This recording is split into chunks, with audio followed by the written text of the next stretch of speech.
The chill of that morning still lingers in my memory. The creak of the gate, the crunch of footsteps on frozen ground, and the sound of my heart beating against the quiet air. When I stepped outside, half my firewood was gone, and I knew this wasn't just theft. In this story, truth and justice collide. Stay with me till the end. 3 weeks ago, on a narrow road in the quiet town of Savin House, winter had turned every breath into smoke. I had chopped and stacked my firewood with my own hands. Each log was more than fuel. It was effort, care, and survival. My small house sat at the edge of a strict HOA neighborhood, where fences looked alike and smiles were often forced. Life was steady, until she moved in next door. Her name was Karen Thompson. To her, rules existed for everyone else. She spoke like a judge, smiled like she owned the street, and walked as if the ground owed her something. At first it was small things. Fallen leaves, barking dogs, little irritations that could be ignored. But soon, the quiet of my evenings began to break in strange ways. My woodpile started shrinking. At first I doubted myself. Maybe I miscounted. Maybe the wind rolled a few logs away. But then the losses became regular, and too precise to be chance. One cold night, beneath a dim moon, I heard the unmistakable squeak of my gate, the crunch of boots in snow, and the faint thud of wood being lifted. I peeked through my curtain. There she was, bundled in a fur-lined coat, stealing from my yard as if it were her right. The next morning I confronted her. She smiled, cool and confident, and denied everything. Her words were polished, her tone calm, like someone who had lied 1,000 times before. When I took my complaint to the HOA, they dismissed it instantly. "Let's not start neighbor drama," the president said, as if justice was a thing to be scheduled. I walked home that day with frost not just on my lawn, but in my chest. The theft continued. Each time I went outside, more wood was missing. Each time I rebuilt the pile, it shrank again. It wasn't just the loss. It was the helplessness, the way her house lights glowed through my window like mockery. I realized patience wasn't peace. It was silence, and silence was slowly breaking me. Then, one sleepless night, as my last few embers flickered in the hearth, an idea came. Not of vengeance, but of balance. If she wanted what was mine so badly, I thought, then let her take it. Let her carry the weight of her own greed. For days I worked quietly. I hollowed out several logs, carefully filled them with powder and sawdust. Not enough to harm, but enough to startle. They looked perfect, solid, ordinary. I sealed them tight, marked them subtly, and stacked them where I knew she'd come. It wasn't revenge. It was a mirror. That night, snow fell again, soft, unbroken, peaceful.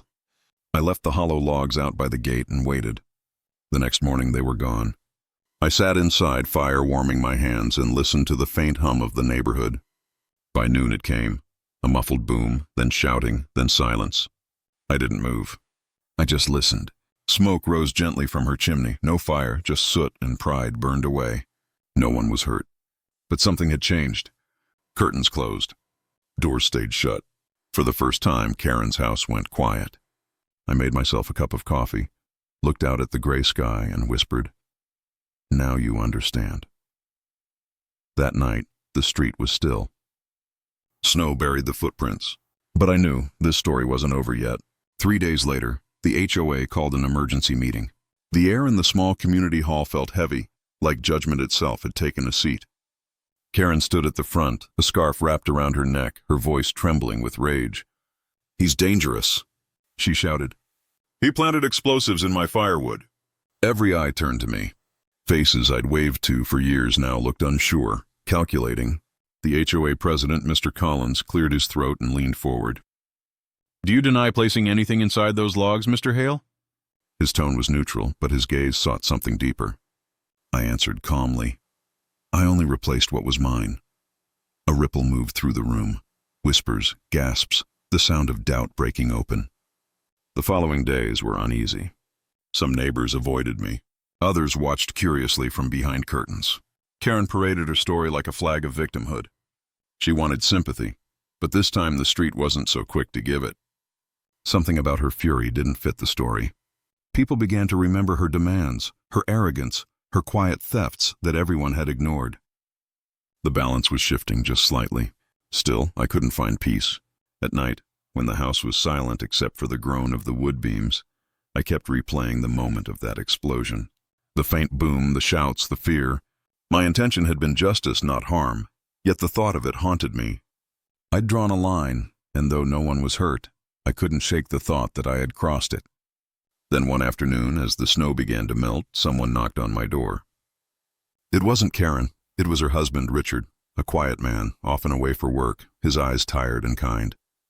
He held his cap in both hands, his voice low. "She shouldn't have taken it," he said. "She told me everything. We'll replace what she stole, all of it." I didn't know what to say. His sincerity stripped away the anger I'd been holding. "That's not necessary," I said quietly, but he shook his head. "It is, for both our sakes."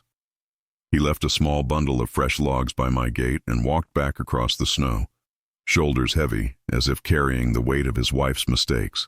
Days passed. The tension began to dissolve slowly, like frost melting off the eaves.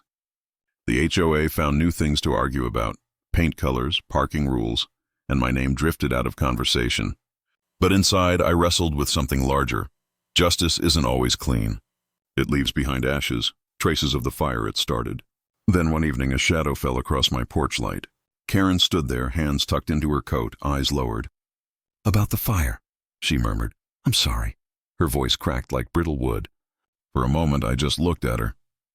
The same woman who once carried my firewood away without shame. Now she stood trembling before me, stripped of her armor. I nodded once. "Just don't take what's not yours," I said softly. She gave a small nod and turned away.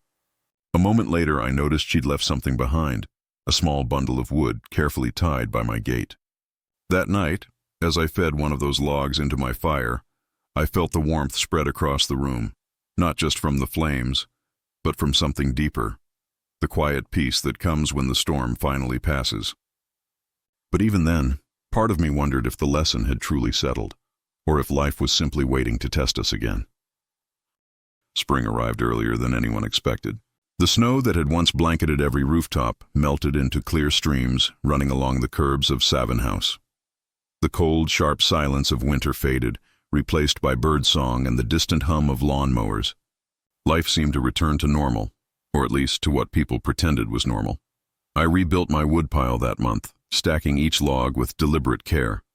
My hands, once tight with anger, now worked with calm precision. Each piece of wood felt lighter, cleaner, as if I was rebuilding more than a pile. Maybe I was rebuilding myself. The sun broke through the clouds that day, golden and forgiving, spilling across my porch like a benediction. Across the fence, Karen's house was different too. The black scorch on her chimney had been cleaned away. Her shutters were open now, her garden freshly tilled. She still avoided long eye contact, but when our paths crossed, she offered small, careful nods, gestures that carried something between guilt and gratitude. I returned the same. The war between us was over. Weeks later, while splitting fresh wood, I found an envelope tucked beneath a log at the edge of my stack. Inside was a note written in neat, uncertain handwriting. "For every wrong I took, I return a right. Thank you for teaching me what fairness means." Folded beside it was a small bundle of cash, and a photo of her family sitting together by their repaired fireplace. Her husband smiled faintly in the picture. Her face, for the first time, looked peaceful. I stood there for a long time, the letter trembling slightly in my hand. There was no triumph in me, just a deep, quiet relief. Justice had come, not with punishment, but through understanding. The kind that humbles both the giver and the receiver. As days turned longer, the memory of that winter began to fade. The HOA moved on to new dramas, a fence too high here, a lawn too wild there. But whenever I lit my fireplace at night, I found myself watching the flame a little longer. The crackle of burning wood reminded me how easily warmth can turn to harm, and how redemption often rises from its ashes.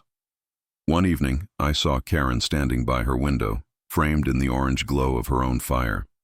She wasn't the same woman who once took from me. Her movements were slower, her gaze softer. She turned, caught sight of me through the window, and raised her hand in a quiet wave. I nodded back. No words were needed. As the sun set, the neighborhood glowed in amber light.